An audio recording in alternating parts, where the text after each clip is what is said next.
क्योंकि अब अगली कक्षा में बच्चे प्रवेश आरंभ करेंगे, नेक्स्ट सत्र की शुरुआत होने वाली है।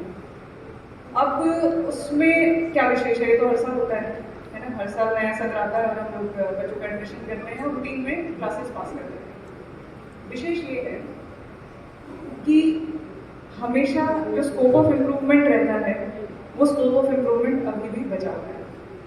अभी भी कुछ ऐसे बच्चे हैं जो स्कूल किसी भी कारणवश पूरा नहीं करते, 12वीं कक्षा जो बेसिक एजुकेशन होनी चाहिए वो 12वीं कक्षा पूरी नहीं करते। हो सकता है उनके घरेलू कुछ सर्कमस्टांसेस ऐसे हो जाते हैं, कुछ फैमिली की मजबूरियाँ होती होंगी, पर क्या आप और हम इतने असक्षम हैं कि किसी की फैमिली मजबूरी हो और हम उसको पढ़ा ना पाएँ? मुझे लगता है ऐसा तो आप और हम में से कोई भी नहीं है। इंटेंशन, हमारी जो मंशा है, अगर वो बहुत अच्छी है तो हम लोग इस चीज़ को ज़ीरो की तरफ, जो अभी हम लोग बात कर रहे थे, ज़ीरो ड्रॉप आउट, तो जो भी आप लोग प्रिंसिपल्स हैं, हेडमास्टर्स प्रिंसिपल्स भी होंगे, तो आप लोगों ने ये इंश्योर करना है कि जो भी क्लास टीचर, जो चौथी क्लास का क्लास टीचर था, वो ये इंश्योर करे कि 5.5 में बच्चे आपके एडमिशन ले ही ले।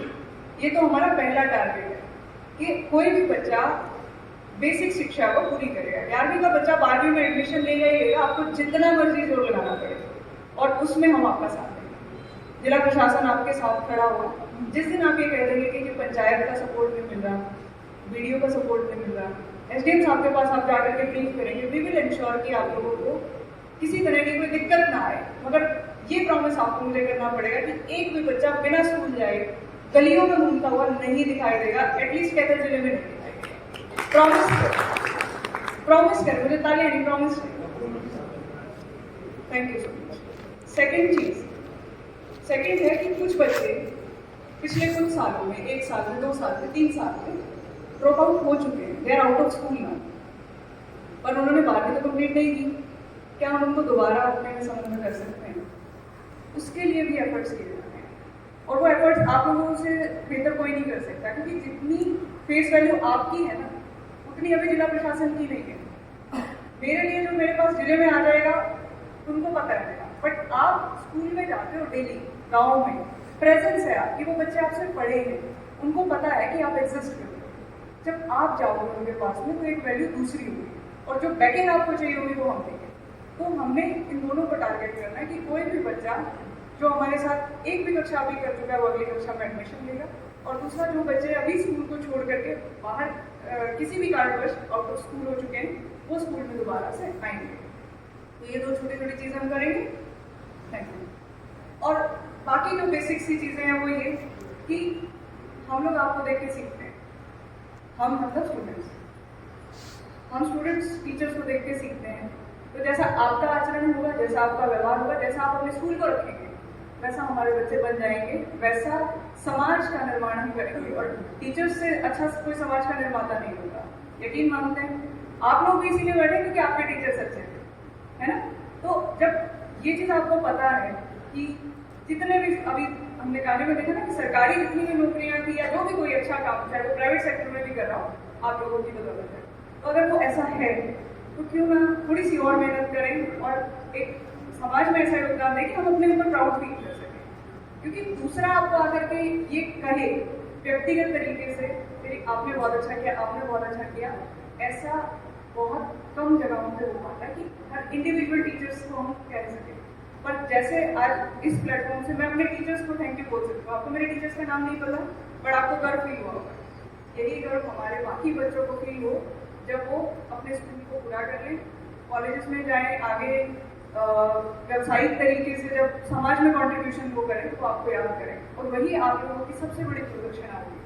गलत तो नहीं कहा मैंने? यही प्रदर्शन आप लोग एक्सपेक्ट भी करते हैं। आप सब बच्चों को ये कहते हैं बच्चे आप अच्छा कर लो, हमारे लिए तो वही काफ़ी है। तो उसको करने के लिए आपने अपने स्कूल्स को बहुत अच्छे से साफ सुथरा मेंटेन करना है। नया सेशन शुरू हो रहा है, जितनी भी आपकी पानी की टंकियाँ थोड़ा सा एक बार उनको चेक कर लो, चेक करा लो। स्कूल के प्रीमाइसेस में कोई कूड़ा तो नहीं जलता है, क्योंकि बच्चा देखेगा तो वो घर पे भी नहीं टोकेगा, क्योंकि उसके लिए वो नॉर्मल हो जाएगा। स्कूल में भी होता है, घर में भी होता है, चलेगा। स्कूल में नहीं होता है, घर में होता है, तो वो टोकेगा, अपने पेरेंट्स को वो कहेगा। आपके जो मॉर्निंग असेंबलीज हैं उनको थोड़ा और स्ट्रॉन्ग करिए, मॉरल वैल्यूज पे बात करिए, क्या होना चाहिए समाज में, क्या नहीं होना चाहिए, उन पर बात करिए। नशा मुक्ति के बारे में बात करिए, कैसे बड़ों का आदर करना इंपॉर्टेंट है, जो चीज़ें हम लोग अपने स्कूल्स में सीखते थे वही चीज़ें आगे भी अभी कंटिन्यू करनी है। शिक्षा के साथ साथ मॉरल वैल्यूज का बहुत ज़्यादा हमारे जीवन में योगदान रहता है, क्योंकि हमें वो बातें याद रहती हैं जिस टाइम पे आप लोग बैठ करके ये कह देते हो ना झूठ बोलना बहुत गलत बात है, वो हमारे अंदर घर कर जाती है कि झूठ बोलना गलत बात है, टीचर ने बताया था। तो ये चीज़ें आप लोगों से शुरू होंगी। जो बच्चे घर में नहीं डरते वो टीचर से डरते हैं, ऐसा है ना? और कई बार पेरेंट्स आके कहते भी होंगे कि आप एक बार मना कर दो बच्चा मान जाएगा। आप सोचिए, आप लोगों की फेस वैल्यू है ना ज़्यादा।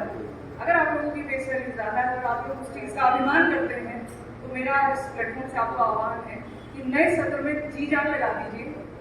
गर्मी की छुट्टियों से पहले ये इंश्योर करेंगे कि हमारे स्कूल जो है दुरुस्त हो रहे हैं, हर तरीके से दुरुस्त हो रहे हैं। उसमें जो संभव प्रयास हम कर सकेंगे, डीओ साहब के माध्यम से, डीओ के माध्यम से, आप प्लीज़ हमारे पास आएँ, रिक्वेस्ट भेजें और जिस तरीके से भी हो सकेगा हम आपके साथ खड़े होंगे, बट प्लीज़ इंश्योर करें जो प्रॉमिस आपने आज किया वो आप पूरा करेंगे। Thank you so much. बहुत बहुत धन्यवाद। कुछ मैम एक मिनट और लूंगा, हमारे बस एक